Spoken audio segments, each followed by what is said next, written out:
26 जानेवारी प्रजासत्ताक दिनानिमित्त झालेल्या प्रकरणाबाबत सारवासारव करताना गिरीश महाजन म्हणाले की डॉक्टर बाबासाहेब आंबेडकरांचं नाव अनावधानाने घ्यायचं राहून गेलं असेल। तुम्ही इतकं कॅज्युअल कसं काय बोलू शकता?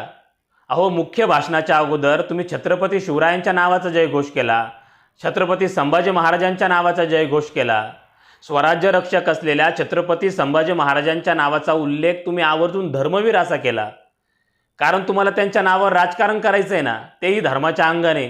आणि दुसऱ्या बाजूला ज्यांनी छत्रपती शिवरायांबद्दल अपमानकारक वक्तव्य केलं होतं, ज्यांनी क्रांतिबा फुले आणि सावित्रीबाई फुलेंबद्दल गरळ ओकली होती, ज्याला राज्यपाल पदावरून हाकलून देण्यात यावं यासाठी जनतेने आंदोलन केलं होतं, त्या भगतसिंग कोश्यारीला तुमच्या भाजपाने पद्मभूषण पुरस्काराने सन्मानित केलं ना।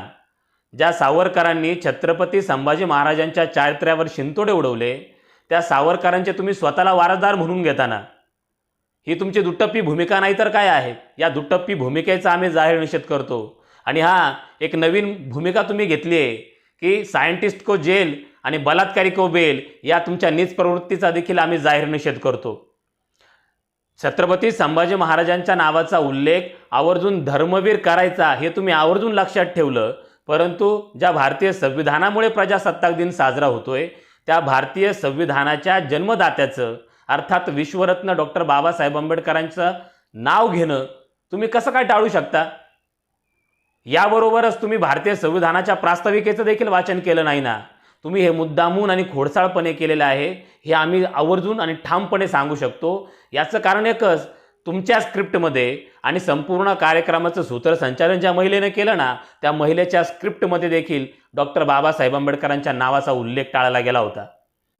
अजून किती दिवस हा जातीवाद या विषमतेला तुम्ही खतपाणी घालणार आहात?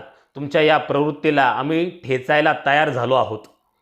हा विषय केवळ भाजपा किंवा गिरीश महाजनपुरता लिमिटेड नाही किंवा मर्यादित नाही।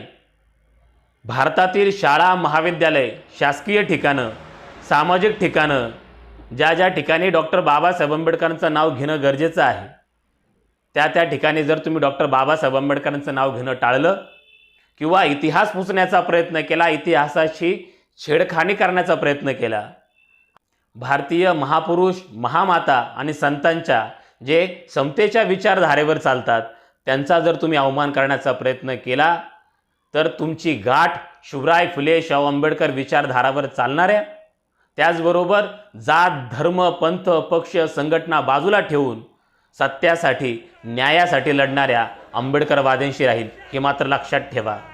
शेवटी जाता जाता इतकंच म्हणेल, अरे कुणामुळे तू चढलास वर, अरे कुणामुळे तू बसलास सत्तेच्या खुर्चीवर, आठवतो तुला का आंबेडकर, बाजूला जाऊन मानपान घेऊन लागलास डोलायला, मग लाज कशी वाटते रे तुला जय भीम बोलायला, मग लाज कशी वाटते रे तुला बाबासाहेबांचं नाव घ्यायला।